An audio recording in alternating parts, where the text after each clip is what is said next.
College के gate पर जो पहिल का बेर तोहके देखनी,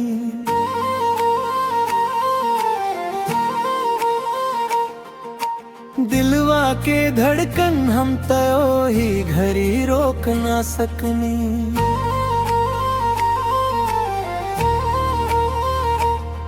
किताबन के बीचों से जब तोहार नजर हम पाईनी,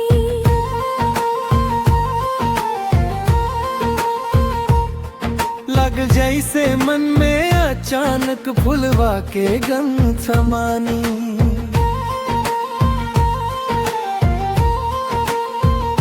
सटले सटले का देखत बाड़ हम तल जाइल बानी, अखियन के कोना से तोहर मन के बात बुझाइल बानी।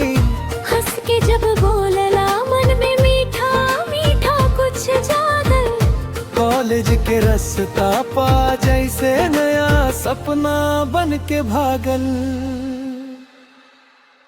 तोहरे नैनवा के जादू चल गईल हो, दिलवा हमार तोहरा पे मचल गईल हो। हंसी तोहार लागे चांद के रोशनी, तोहरा बिना अब ना कटे जिंदगी। तोहरे नैनवा के जादू चल गईल हो, दिलवा हमार तोहरा पे मचल गईल हो। साथी रही ता दुनिया सुहावन लागे, तोहरो बिना अब दिल ना लगे।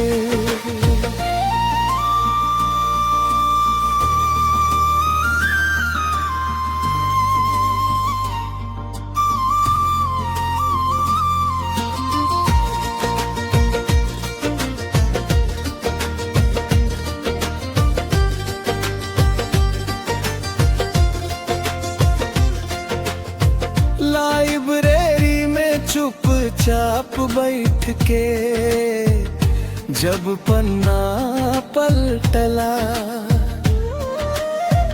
हमरो नजर हर पल तोहार चेहरा मिला अटकला।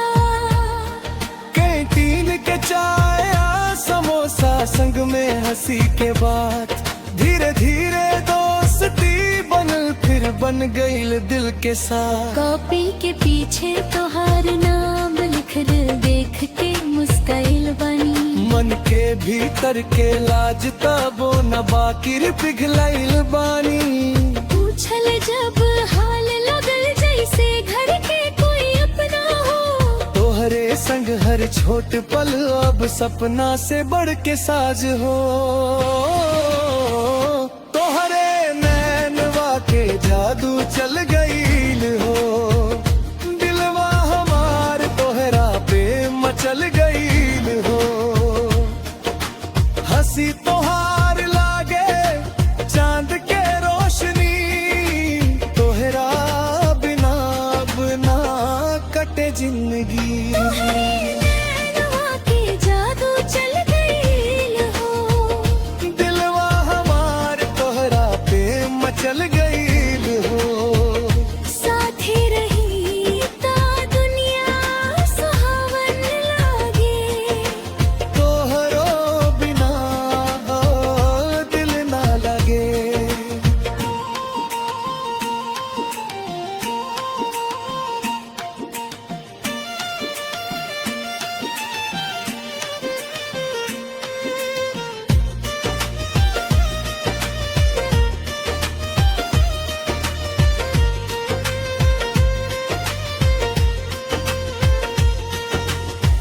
बरखा के बूंदन में जब रास्ता सब धुल गईल, भिंजत तो हर चुनरी देख के जियरा खिल गईल।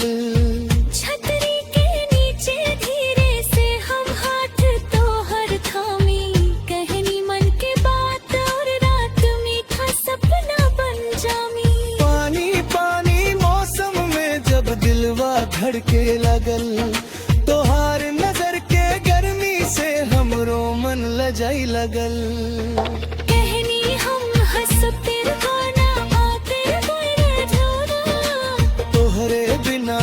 धड़कन में लागे खाली सा दबा तोहरे नैनवा के जादू चल गईल हो दिलवा हमार तोहरा पे मचल गई